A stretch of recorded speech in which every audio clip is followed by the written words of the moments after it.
Good afternoon, EDU 5PP students. This is Dr. Hau Nguyen, your course instructor for EDU 5PP at Strayer University. I want to virtually meet each one of you this week. Currently, as of today, we are in week number 5, and we are about 6 more weeks away from completion of EDU 533. Therefore, I strongly encourage each one of you to keep on going and to finish with zest, because each one of you has done extremely well. I know that the assignments and the coursework in EDU 533 is very rigorous, because Strayer University wants to emphasize on rigor, the rigor that we want to give you for the quality of education that Strayer University wants you to receive. So therefore, we want to challenge you to do great work, because you will graduate and be proud of the quality of work that you invested at Strayer University. So keep on going and continue to do well throughout your matriculation at Strayer University. So as of right now, we are in week number 5, and moving forward, week number 6 is next week. So week number 6 is next week, which means that you have a big paper that you have to write. So I want to encourage you to directly answer the questions that I post in the weekly threaded discussions for each week. Directly answer the questions.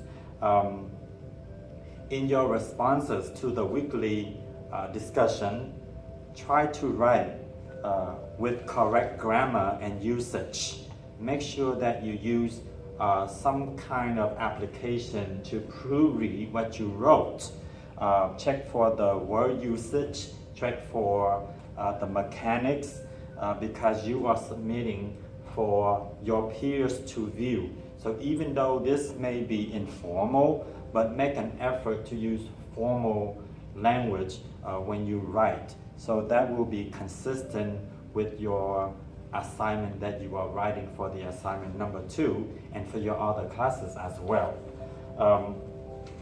Avoid using personal pronouns such as I, we, they, or even you, because you are writing a proposed training. And because you are writing a proposed training, the theories and the ideas are based on research. So therefore, you need to present in a qualitative way of writing a research. So you need to avoid using personal pronouns such as I, we, they, or you. The majority of you have done a great job with this, but still 1 or 2 continue to use personal pronoun like I for the assignment, which I have modeled, which is an instructional strategy that I share with you through many of the discussion that I posted so far in this term. For example, teachers at ABC school need a new training course on how to integrate new technology with their instruction. They can integrate this resource with their instruction. They and their are the antecedent pronouns of teachers in the previous sentence. Thus, you can use they and their because these are the antecedent pronouns, and you can use in this particular case. Don't start a sentence with I or we or you, because you are not talking to me in the assignment. You are basically presenting idea that must be validated and reliable. Thus, use a direct noun such as instructional designers or teachers or the school or the parents. Use direct nouns instead of a personal pronouns. Do this throughout the paper. I already posted the assignment template for the assignment number 2. If you use my template, you don't have any issues with formatting the paper. I already did it for you. I'm trying to make this classroom as easy as possible. Um, Now, in addition, I modified the instruction for the assignment number 2. So therefore, use the modified version of the assignment number 2, which is less confusing and more straightforward with the instruction how to write the assignment number 2 based on 4 major rubrics instead of 6 or 7 from the original instruction. So use the modified version. I sent out an email to each one of you already. In addition, I posted the assignment number 2 template along with the modified version of the rubrics for the assignment number 2.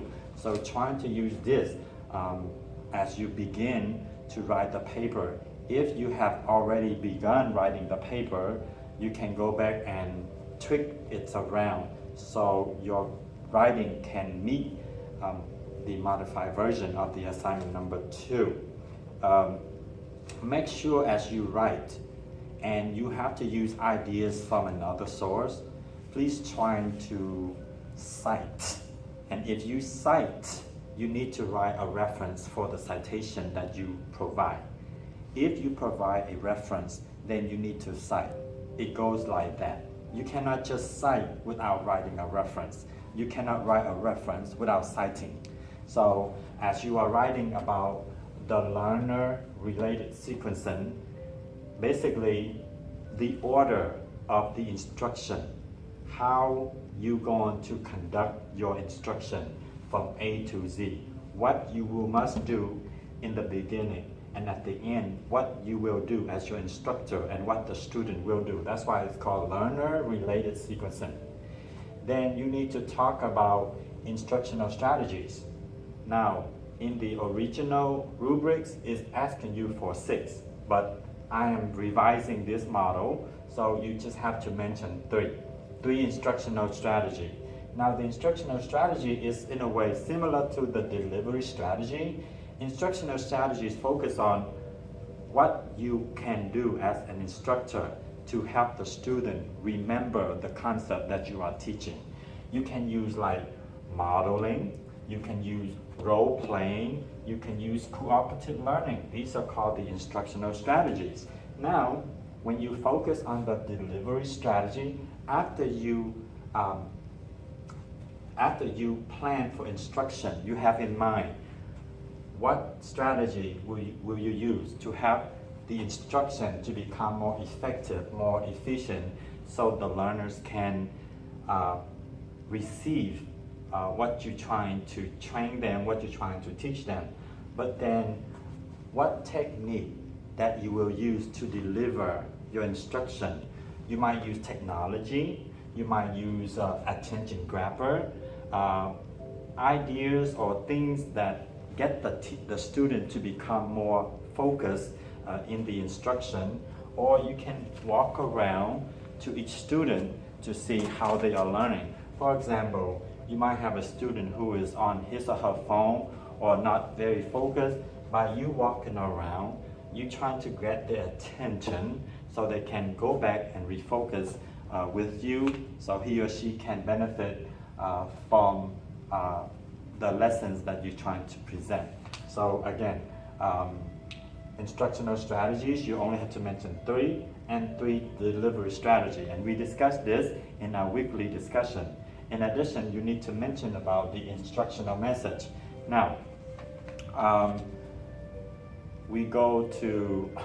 let's say we go to a seminar, and the seminar has a speaker, and the speaker teach about how to be an effective teacher.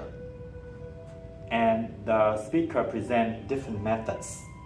So that is the message. So you are writing about a proposed training. What is the instructional message that you want the students to receive from you? Basically, if someone comes to receive your training, what message? What is that you will tell them? Why they should or they should not come to your training? What instructional message will you tell them? So you need to write about that. Now remember, in the assignment template that I provided to you has the specific resources and pages where you can look for information to help you with the ideas when you're writing the assignment. Make sure that you cite, so your citation can match your original ideas. The goal for this paper is to have 25% under matching of the original source after running through Save Assign, which is a plagiarism check. So make sure that you keep an effort on this. Now, you can also cite yourself. If you wrote some ideas from the previous paper, cite yourself. I send you a template on how to cite yourself, and it's already posted in the Student Center and module number 6 of EDU 533. As always, I'm here for you. If you need help with anything or any assignment or any concept, it doesn't have to be EDU 533, it can be any other courses. Let me know ahead of time so I can have time and be more proactive in helping you. With kind regards, Dr. Howard.